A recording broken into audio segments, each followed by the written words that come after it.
आउज़ुबिल्लाहिमिनश्शैतानिर्रजीम बिस्मिल्लाहिर्रहमानिर्रहीम। नन्हे मुन्ने प्यारे बच्चों, अस्सलामु अलैकुम। लाइव वेब टीवी की नई वीडियो के साथ हम हाजिर हैं। अगर आपने अभी तक हमारा चैनल सब्सक्राइब नहीं किया तो मज़े की वीडियोस देखने के लिए हमारा चैनल जल्दी से सब्सक्राइब कर लें और हाँ, बेल आइकन को प्रेस करना। नन्हे मुन्ने प्यारे बच्चों, अस्सलाम वालेकुम। कैसे हैं आप? अल्लाह ताला आपको अपने हिफ्ज़-ओ-मान में रखे। आज हम क्लास 4 साइंस और उसका नया यूनिट स्टार्ट करने लगे हैं, यूनिट नंबर 8, जिसका नाम है मिक्सिंग मटेरियल। आप अपनी बुक्स को ओपन कर लो, फिर हम स्टार्ट करते हैं। अच्छा तो बच्चों, इस चैप्टर में हम सबसे पहले समझेंगे मैटर और मटेरियल हम किसे कहते हैं। देखो, हमारे इर्द गिर्द जितनी चीज़ें हैं ना, जो इनको हम टच कर सकते हैं, ठीक है, अपने इर्द गिर्द देख सकते हैं, वो सारी चीज़ें क्या कहलाती हैं? मैटर। अब देखो, आपके क्लासरूम के अंदर कौन कौन सा मैटर होता है? शाबाश। जैसे टेबल है, डेस्क है, चेयर है, बोर्ड है, फैन है। इसी तरह आपके घर में कौन कौन सा मटेरियल है, वो मुझे सोच के बताओ। Very good. आपका बेड होगा, पिलो है, ठीक है, कारपेट है, या सोफ़ा है, चेयर है, फ्रिज है, एसी है, फैन है, लाइट्स है। ये सारा क्या है?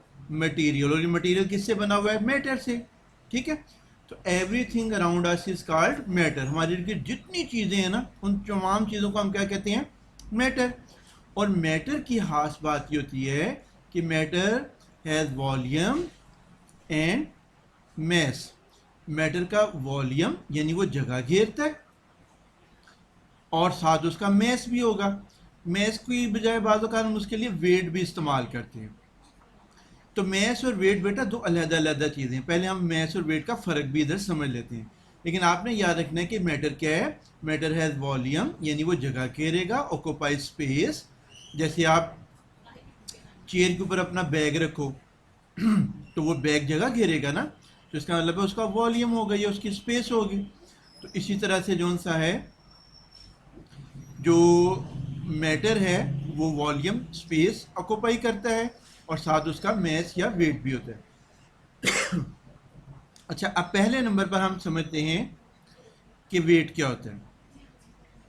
वेट जौन सा है बुनियादी तौर पर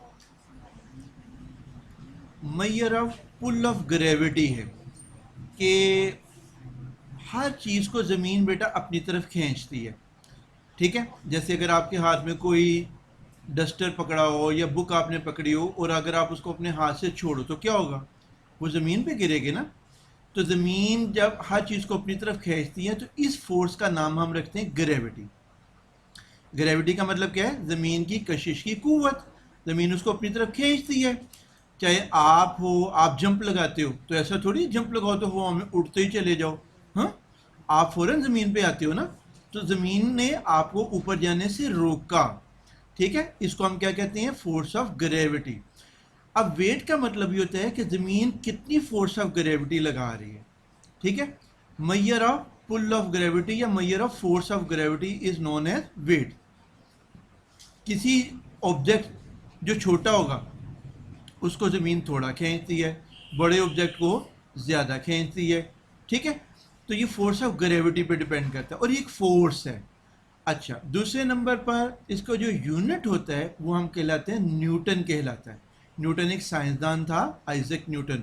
उसने सबसे पहले ग्रेविटी के बारे में बूझा। उसने हमें बताया कि ज़मीन चीज़ों को अपनी तरफ खींचती है, और उससे ये नाम बना ग्रेविटी का। तो इसीलिए हमने ग्रेविटी का जो यूनिट है वो साइंसदान न्यूटन के नाम पे न्यूटन रख दिया। ठीक है, तो अब आपने याद रखना है कि वेट में और मैस में फ़र्क होता है। चलो अगले पेज पर हम ये समझते हैं कि मैस हम किसको कहते हैं।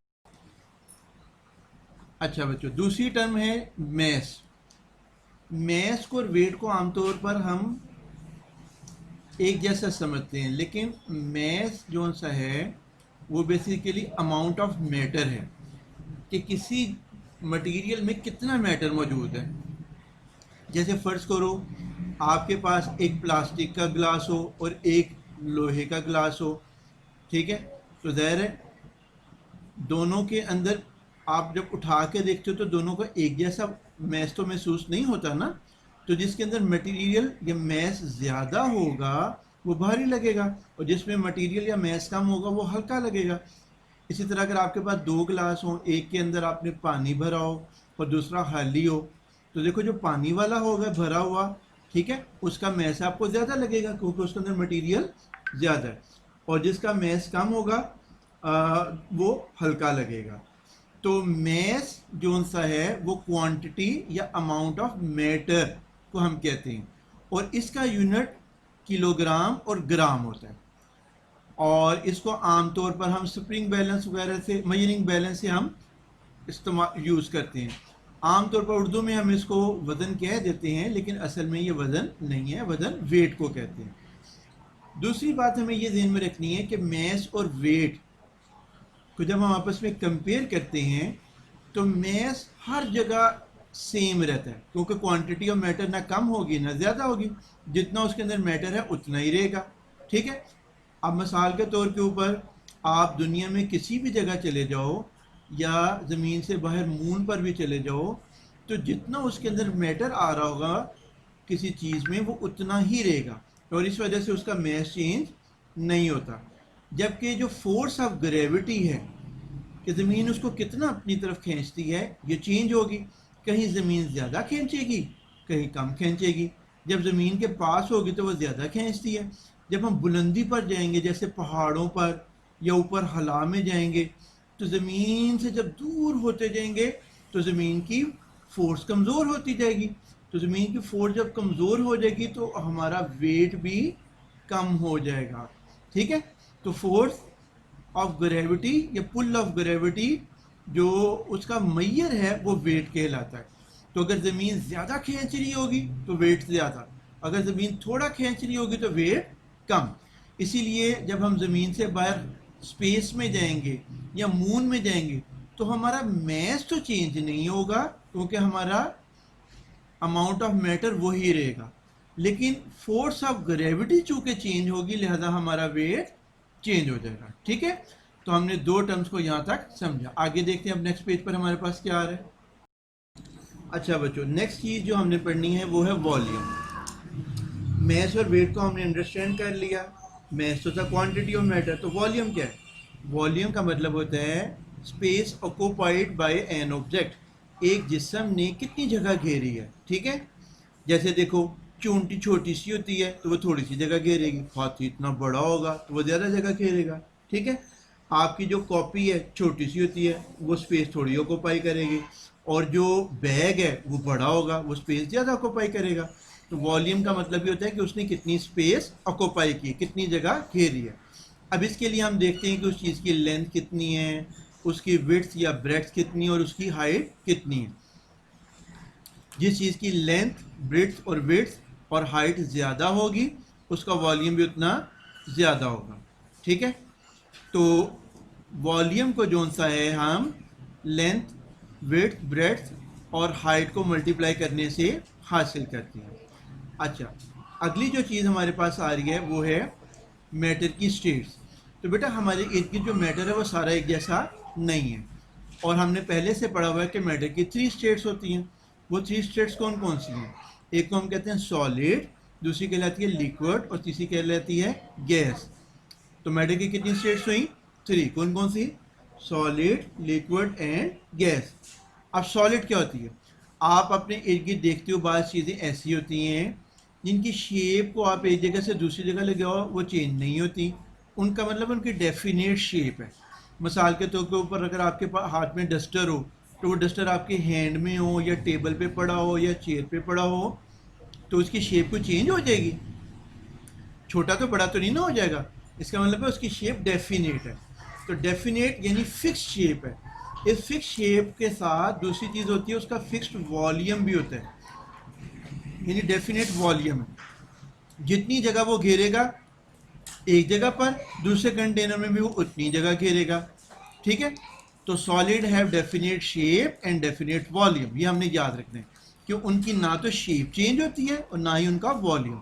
मैंने आपको डस्टर की एग्जांपल दी। जैसे आपकी बुक है, तो ये थोड़ी है कि बुक आपके बैग में होगी तो और शक्ल की होगी, आपके हैंड में आएगी तो और शक्ल की हो जाएगी, ऐसा तो नहीं होता ना। बुक की शेप फिक्स रहती है। और जितनी बुक ने जगह घेरनी है उतनी जगह घेरेंगे।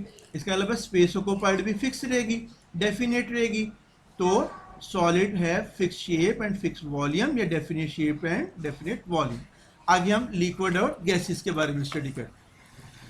अच्छा तो बच्चों, लिक्विड जो से आप मुख्तलिफ तरह के पीते भी हो, जैसे आप वाटर पीते हो, मिल्क पीते हो, जूस पीते हो, सॉफ्ट ड्रिंक पीते हो, मम आपको शरबत लेमनेड बना के देती हैं, तो ये सारे लिक्विड है। अब मसलन आप देखते हो मामा आपको जग में आपके लिए शरबत पड़ा हो और जब आप उसको ग्लास के अंदर डालते हो तो उसकी शक्ल वही रहती है कि चेंज हो जाती है? जो जग के अंदर थी चेंज हो जाती है ना। तो इसका मतलब ये है कि लिक्विड की डेफिनेट शेप नहीं होती। ठीक है, अगर लिक्विड अल्लाह ना करे नीचे ज़मीन पे गिर जाए तो वो ग्लास की शेप का रहेगा? ग्लास की शेप का नहीं ना रहेगा, बल्कि वो तो ज़मीन पे फैल जाएगा।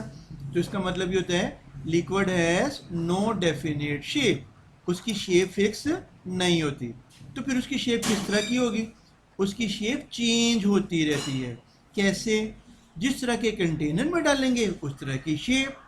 अगर हम उसको जग में डालेंगे तो जग की शेप का, बॉटल में डालेंगे तो बॉटल की शेप का, प्लेट में डालेंगे तो प्लेट की शेप का, ठीक है, बाउल में डालेंगे तो बाउल की शेप का।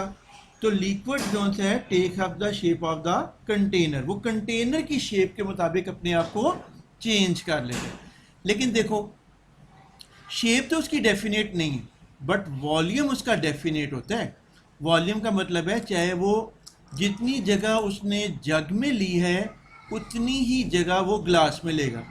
देखो ना, मिसाल के तौर के ऊपर अगर जग के अंदर एक गिलास पानी हो तो जब वो पानी को आप ग्लास में डालोगे तो जितना जग में पानी था उतना ही ग्लास में आएगा ना। ये तो नहीं होगा ना कि वो जोन सा है पहले वो थोड़ी जगह उसने घेरी और वहाँ जगह ज़्यादा जगह घेर ले, ऐसा नहीं होगा।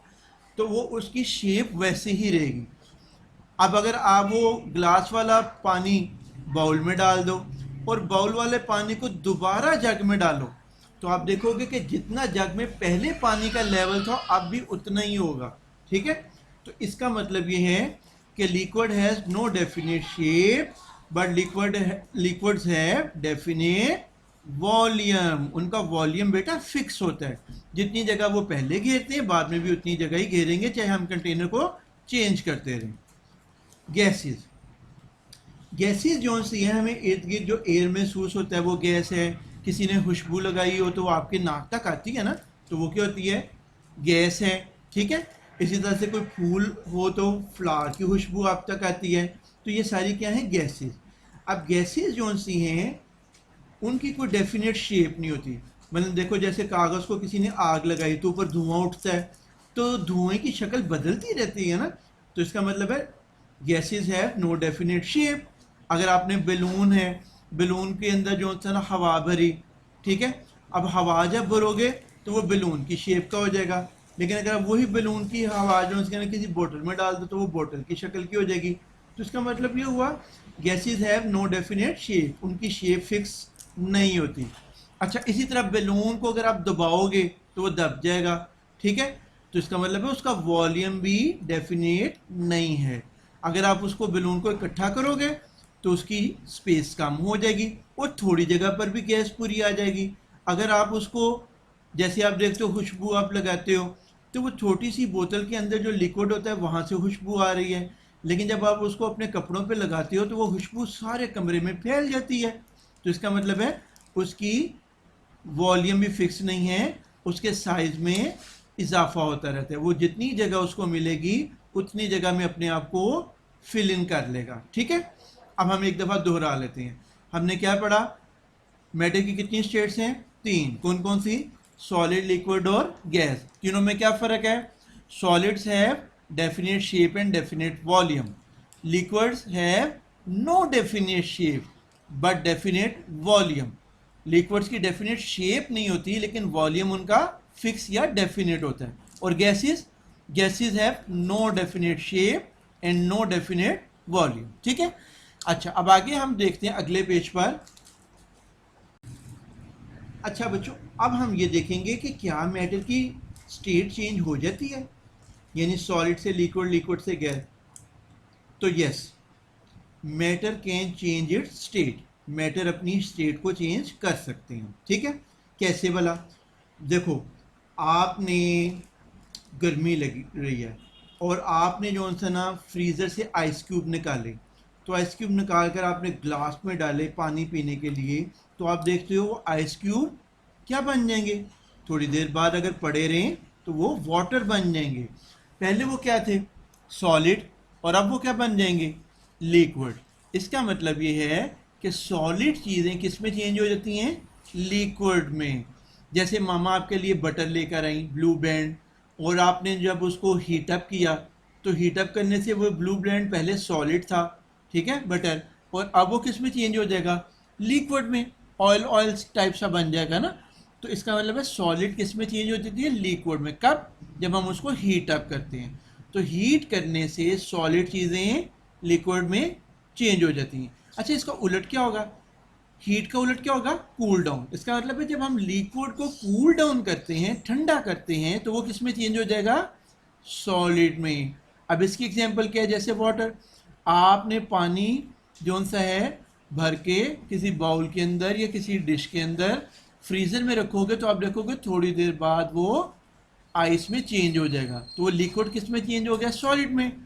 तो हीट अप करने से सॉलिड लिक्विड में, और कूल डाउन करने से लिक्विड सॉलिड में चेंज हो जाता है। इसी तरह लिक्विड को अगर हम हीट अप करें तो उसमें क्या चेंज आएगी? जैसे वाटर को अगर आप बॉयल करते हैं चाय बनाते हुए, तो आप क्या करते हो? देखते हो ना, उस पर स्टीम से ऊपर वेपर से बन रहे होते हैं।